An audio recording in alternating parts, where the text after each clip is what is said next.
السلام علیکم ورحمۃ اللہ وبرکاتہ۔ بسم اللہ الرحمن الرحیم۔ معزز سامعین و ناظرین،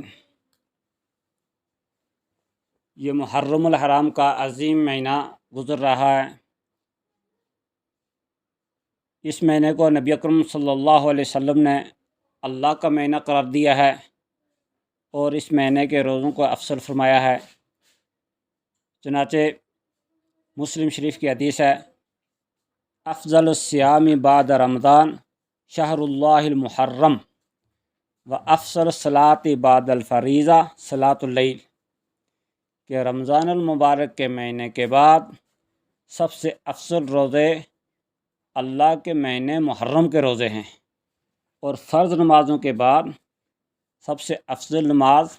وہ رات کی نماز ہے، یعنی تہجد کی نماز۔ تو اس میں ایک تو محرم الحرام کو اللہ کا مہینہ قرار دیا اور دوسرا اس کے روزوں کو افضل روزے قرار دیا۔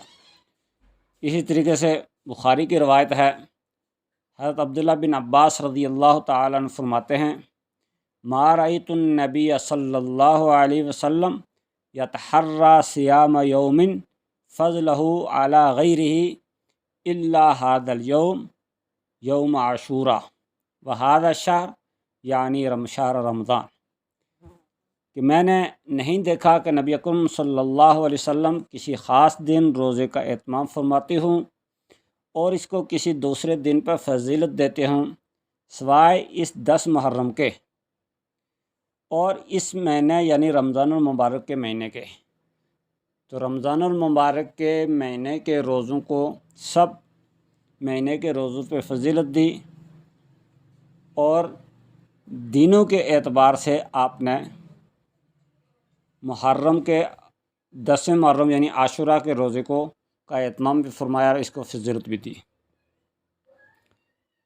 یہاں یہ بھی یاد رکھیے کہ رمضان کے بعد یوم عرفہ کی بھی فضیلت بیان فرمائی گئی ہے۔ تو احادیث کی تتبع سے تلاش سے پتہ چلتا ہے کہ یوم عرفہ جو ہے اس کی فضیلت یوم عاشوراء سے زیادہ ہے۔ تو اس صورت میں یہ جو حضرت ابن عباس رضی اللہ تعالیٰ نے فرمایا کہ میں نبی کریم صلی اللہ علیہ وسلم کو کسی خاص دن کے اہتمام کرتے ہوئے نہیں دیکھا سوائے اس کے، تو یہ انہوں نے اپنے علم کے اعتبار سے فرمایا، یا یہ کہ یہ یوم عرفہ کی فضیلت بیان ہونے سے پہلے کا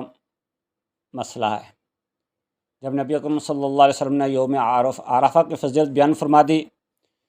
تو وہ حدیث میں آتا ہے کہ جب آپ نے ان دونوں کی فضیلت کو اکٹھا فرمایا تو آپ نے یہ فرمایا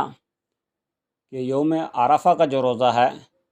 وہ میں اللہ پہ امید رکھتا ہوں کہ وہ 1 سال گزشتہ اور 1 سال آئندہ کے گناہوں کی معافی کا ذریعہ ہے، اور عاشوراء کا روزہ یعنی 10 محرم کا روزہ اللہ سے مجھے امید ہے کہ یہ گزشتہ 1 سال کے گناہوں کی معافی کا ذریعہ ہے۔ تو 10 محرم کا جو روزہ ہے یہ 1 سال کے گناہوں کی معافی کا ذریعہ ہے، اور پھر یہ ہے کہ پورے مہینے کے اندر روزے رکھے جائیں تو بہتر ہے، اور یہ جو محرم کا مہینہ ہے فضیلت والا مہینہ ہے، اس کے اندر دیگر اعمال بھی کیے جائیں۔ ایک تو یہ ہے کہ یہ اشہر حرم میں داخل ہے، جو 4 حرمت والے مہینے ہیں ان میں ہے، اور پھر خصوصی طور پر اس کو اللہ پاک کا مہینہ قرار دیا گیا ہے۔ تو ایک تو یہ ہے کہ اس کے اندر روزہ رکھنے کا اہتمام کیا جائے، اور خصوصی طور پر عاشوراء کا۔ البتہ عاشوراء کے روزے کے ساتھ ایک روزہ اور بھی ملا دیا جائے۔ نبی اکرم صلی اللہ علیہ وسلم نے آخری سال جس سال آپ کا وصال ہوا اس میں یہ فرمایا تھا کہ یہ 10 محرم کا جو روزہ ہے یہ ہم بھی رکھتے ہیں اور یہودی بھی رکھتے ہیں، تو آئندہ اگر میں زندہ رہا تو یہودیوں سے امتیاز کے لیے ہم اس کے ساتھ ایک روزہ اور بھی رکھیں گے، یعنی 9 کا روزہ یا 11 کا روزہ۔ اور دوسری روایت میں آپ نے یہ فرمایا بھی کہ یہود کی مخالفت کرو، اس کے ساتھ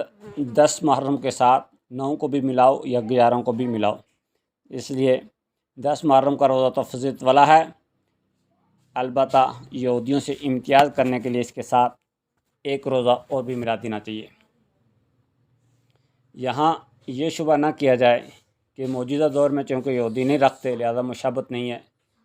پہلی بات تو یہ ہے کہ یہ کوئی معلوم نہیں ہے کہ ان کے مذہبی لوگ اب روزہ نہیں رکھتے، ہو سکتا ہے وہ رکھتے ہوں، اور جس طریقے سے عام لوگ دین سے دور ہیں، مسلمان بھی دور ہیں، اسی طریقے سے ان کے عام لوگ جو ہیں وہ تو دین سے دور ہیں اپنے دین سے، لیکن جو ان کے مذہبی لوگ ہیں تو وہ ہو سکتا ہے آج بھی اس کا اہتمام کرتے ہوں۔ دوسری چیز یہ ہے کہ اگر بالفرض وہ اس وقت نہ بھی رکھتے ہوں،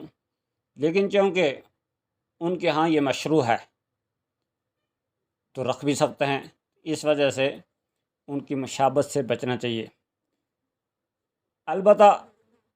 کوئی آدمی اگر 9 یا 11 کا نہ بھی رکھے تو گنہگار پھر بھی نہیں ہوگا،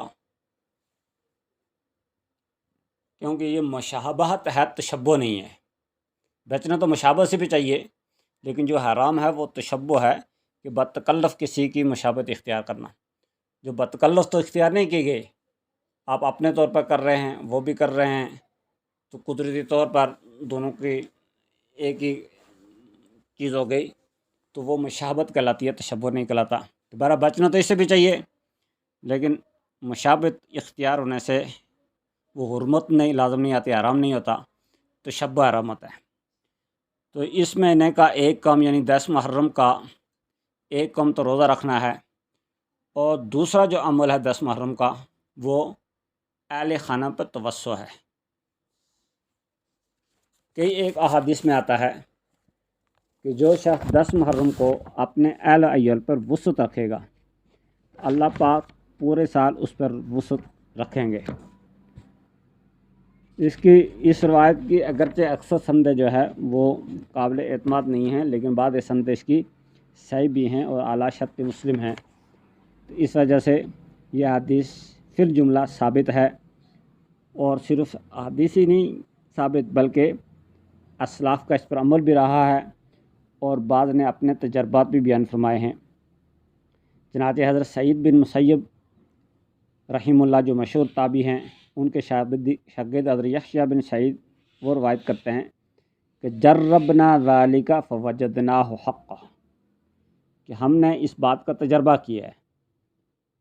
اور اس کو ہم نے حق پایا ہے، یعنی 10 محرم کو اہل عیال پر وسعت کرنے سے پورا سال وسعت رہتی ہے، یہ ہمارا تجربہ ہے۔ اسی طرح حضرت سفیان ثوری رحمۃ اللہ علیہ وہ فرماتے ہیں فجربنا ذالک منذ 50 سنہ فلم نرا الا ساعہ، کہ ہم نے 50 سال تک اس کا تجربہ کیا ہے اور ہم نے اس کے اندر وسعت ہی دیکھی ہے۔ 10 محرم کو اپنے اہل خانہ پر وسعت کرنے سے اللہ پاک پورا سال وسعت عطا فرماتے ہیں، اور کتب کے اندر اس کو مستحب بھی قرار دیا گیا ہے، خاص طور پر مالکیہ کے ہاں، اور وہ یہ بھی لکھتے ہیں کہ اہل مدینہ کا اسی پر عمل ہے کہ وہ اس کو اختیار کرتے ہیں اور اس کو مستحب سمجھتے ہیں۔ تو اس سے یہ پتہ چلا کہ ان کے دور کے اندر اہل مدینہ کا اس پر عمل رہا ہے۔ تو 10 محرم کو روزہ بھی رکھا جائے اور اہل خانہ پر وسعت بھی رکھی جائے۔ یہاں یہ یاد رکھیے کہ بعض لوگوں کے ذہن میں یہ شبہ پیدا ہوتا ہے کہ جب روزہ رکھیں گے پھر وسعت کیا ہوگی؟ تو یہ شبہ تب پیدا ہوتا ہے کہ ہم یوم کا اطلاق صرف دن پہ کرتے ہیں، جبکہ عربی کے اندر یوم جو شروع ہوتا ہے وہ مغرب سے شروع ہوتا ہے اور آئندہ مغرب تک رہتا ہے۔ تو وسعت یوں ہو سکتی ہے کہ آدمی 9 محرم کو اچھی چیزیں خرید لے، بنا لے، اور مغرب کے بعد رات کو بھی کھا لے، سحری کو بھی کھا لے، آئندہ اس سے افطاری بھی کر لے۔ ایک بات تو یہ۔ دوسری چیز ہے کہ اہل خانہ میں یعنی بچیوں بیوی بچوں میں بعض ایسے بھی ہوتے ہیں جو روزہ نہیں رکھتے، وہاں بچے ہوتے ہیں یا بڑوں نے بھی نہ رکھا ہو،